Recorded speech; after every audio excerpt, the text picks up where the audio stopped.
কলিজার টুকরা নবীর শরীর থরথর করে ক্ষুধার যন্ত্রণায় কাঁপতেছিল।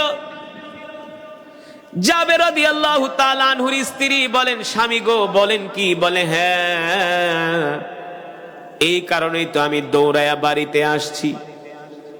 যদি তোমার ঘরে কোনো খাবার থাকে তাড়াতাড়ি দাও, আমি আমার কলিজার টুকরা নবীর জন্য খাবার নিয়ে যাই।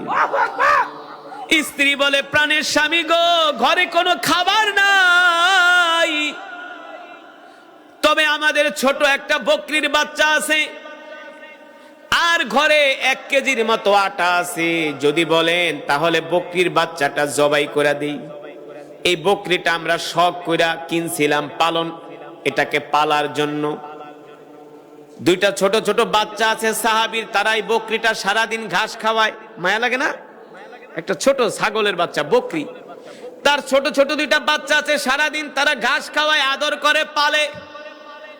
এটাই তাদের সম্বল। এটাই কি সম্পদ? বলতে সাহাবীর একটা ছাগলের বাচ্চা, এছাড়া আর কোনো সম্পদ, কথা বলেন, এর ছাড়া আর কোনো সম্পদ নাই, একটা ছাগলেরই বাচ্চা।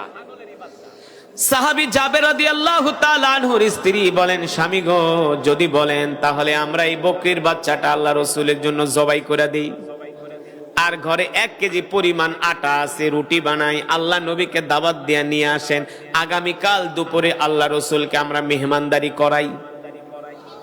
জোরে বলেন সুবহানাল্লাহ। সাহাবী বললেন, ঠিক আছে, তাইলে বকরিটা জবাই করে দাও। বকরি জবাই করলেন, আর 1 কেজি আটা দিয়া রুটি বানাবেন। 1 কেজি আটায় আর কয়টা রুটি হয়? কয়টা? 20টা রুটি হোক সর্বোচ্চ। আর একটা বকরির বাচ্চায় কয় কেজি আর গোস্ত হয়? 7 আর 10 কেজি, এর বেশি হবে? ইম্পসিবল। 6-7 কেজি গোস্ত হবে একটা বকরির ছোট বাচ্চায়। সাহাবী জাবের রাদিয়াল্লাহু তাআলার স্ত্রী ছিলেন বুদ্ধিমান, বুদ্ধিমতী মহিলা, বলে, শোনেন, বকরিতে একটা জবাই করছি ছোট, আর আটাও 1 কেজি, তো বেশি মানুষ কিন্তু দাওয়াত দিয়েন না। বেশি মানুষ দাওয়াত দিলে কিন্তু ভালো করে মেহমানদারি করাতে আল্লাহ রসুলকে আমরা পরিতৃপ্ত করতে পারবো না। আল্লাহ রসুল সহ সর্বোচ্চ 6 থেকে 7 জন, উপরে 10 জন দাওয়াত দিবেন। আল্লাহ রসুল সহ কয়জন? 10 জন দাওয়াত দিবেন, এর বেশি দিয়েন না। জাবের রাদিয়াল্লাহু তাআলা, ঠিক আছে যাও, 10 জনই দাওয়াত দিবেন, এর বেশি দিব না। এবার সাহাবী জাবের রাদিয়াল্লাহু তাআলা আনহু এক দৌড় মারলেন, আল্লাহ রসুলকে মেহমানদারি করাবে, এর চাইতে তার কাছে আর খুশির খবর হতে পারে না। পারে? আল্লাহ রসুলকে মেহমানদারি করাবে, এর চাইতে আর আসমানের নিচে জমিনের উপরে খুশির খবর। সাহাবী এক দৌড় মারলেন, যে আল্লাহ রসুলকে বললেন, গো আল্লাহ নবী, আগামীকাল দুপুর বেলা আমার বাড়িতে আপনার দাওয়াত, আমি আপনার জন্য একটা বকরি জবাই করছি, সুবহানাল্লাহ,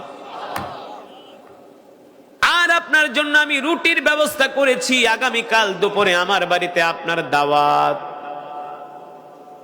কিন্তু আল্লাহ রসুল আপনি সহ 10 জন যাবেন সর্বোচ্চ। কয়জন?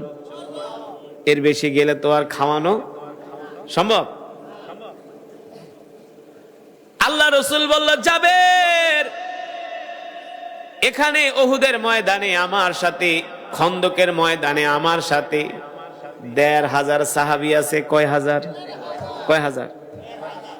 আমি যায়া 10 জন নিয়ে খেয়ে আসবো, আর আমার সব সাহাবীরা না খায়া থাকবে? এটা হতে পারে না। আল্লাহ তাআলা কোরআনুল কারীমের মধ্যে বলছেন, লাকাদ জাআকুম রাসূলুম মিন আনফুসিকুম আজিজুন আলাইহি মা আনিতুম হারিসুন আলাইকুম বিল মুমিনিনা রাউফুর রহিম। আল্লাহু আকবার। ফাইন তাওয়াল্লাউ ফাকুল হাসবিয়াল্লাহু লা ইলাহা ইল্লাহু আলাইহি তাওয়াক্কালতু ওয়া হুয়া রাব্বুল আরশিল আযীম। আল্লাহ তাআলা কোরআনুল কারীমের মধ্যে বলেন, এ দুনিয়ার মানুষ, আমি আল্লাহ তোমাদের মধ্য থেকে তোমাদের জন্য এমন একজন নবী পাঠিয়েছি, যেই নবী কিনা তার জীবনের চেয়েও তোমাদেরকে ভালোবাসি। আল্লাহর নবী আমাদেরকে তার জীবনের চেয়েও ভালোবাসি। আল্লাহ রসুল আমাদেরকে তার পরিবারের চেয়েও ভালোবাসে। বিশ্বাস করেন না? বিশ্বাস করেন না? বিশ্বাস না করলে ঈমান থাকবে না।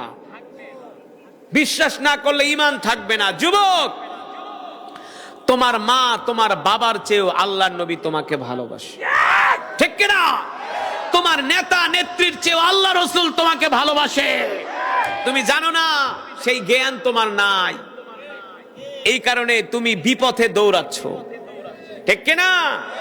এই কারণে তুমি সঠিক পথে নাই। আল্লাহ রসুল বলে সাহাবীরে, আমি খাবো, আমার সাহাবীরা খাবে না, এটা হবে না। শোনো, এখানে আমরা যারা আছি আগামীকাল সবাই তোমার বাড়িতে দাওয়াত খাবো। জোরে বলেন সুবহানাল্লাহ। এবার বলেন, 1 কেজি আটার রুটিতে আর ছোট একটা বকরির বাচ্চা দিয়া কি 1500 মানুষে খাওয়ানো যায়? সম্ভব? আল্লাহ রসুল বলে, যাও তোমার বাড়িতে আমরা 1500 যাবো, যে দাওয়াত খাবো। সাহাবী মনে মনে চিন্তা করে, 1500 মানুষ যদি আমার বাড়িতে যায়, তাহলে গোস্ত রুটি তো দূরের কথা, হাড্ডিও খুঁজে পাওয়া যাবে না।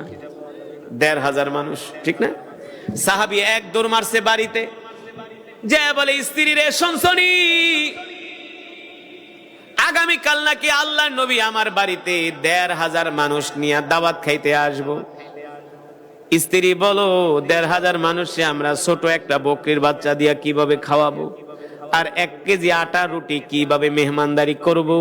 আমি তো চিন্তায় পড়ে গেলাম, টেনশনে পড়ে গেলাম। জাবের রাদিয়াল্লাহু তাআলা আনহুর স্ত্রী বলে, প্রাণের স্বামী, আপনি চিন্তা করবেন না, টেনশন করবেন না। যদি আল্লাহর নবী নিজের জবান দিয়া দাওয়াত দিয়ে থাকেন, আল্লাহ নবীর ইজ্জত আল্লাহই রক্ষা করবে।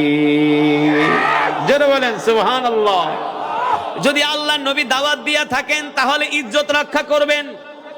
জোরে বলে, আপনি চিন্তা করবেন না, টেনশন করবেন না। এবার যখন দুপুর হয়ে গেল, আল্লাহর নবী 1500 সাহাবী নিয়া জাবের রাদিয়াল্লাহু তাআলা আনহুর বাড়িতে দাওয়াত খাইতে আসতে লাগলেন।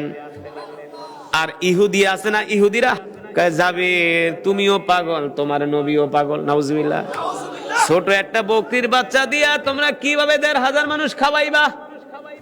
পাগল ছাড়া এই পাগলামি কেউ করতে পারে না, ঠিক কিনা বলেন?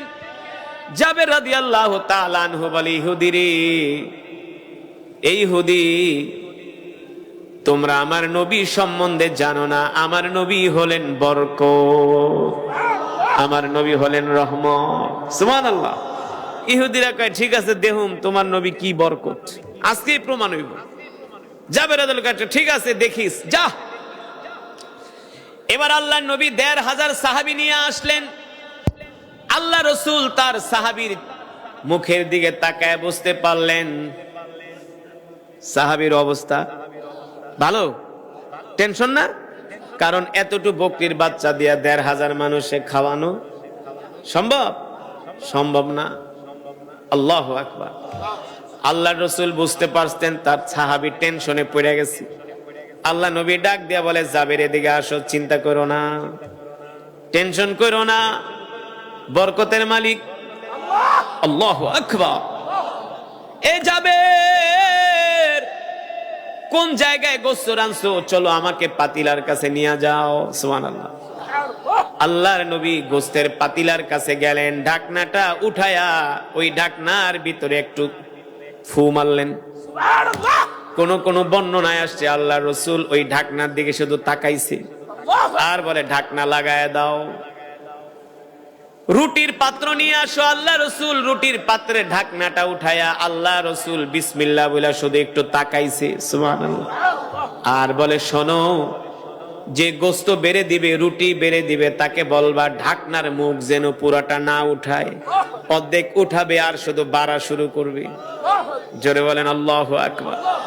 আল্লাহ নবী যেভাবে বলছে, সাহাবীরা সেভাবে রান্না খাবারগুলো তারা ডিস্ট্রিবিউশন করছেন, সবার মাঝে খাবারগুলো বিলিয়ে দিচ্ছেন, সবাইকে খাবার খাওয়াচ্ছেন।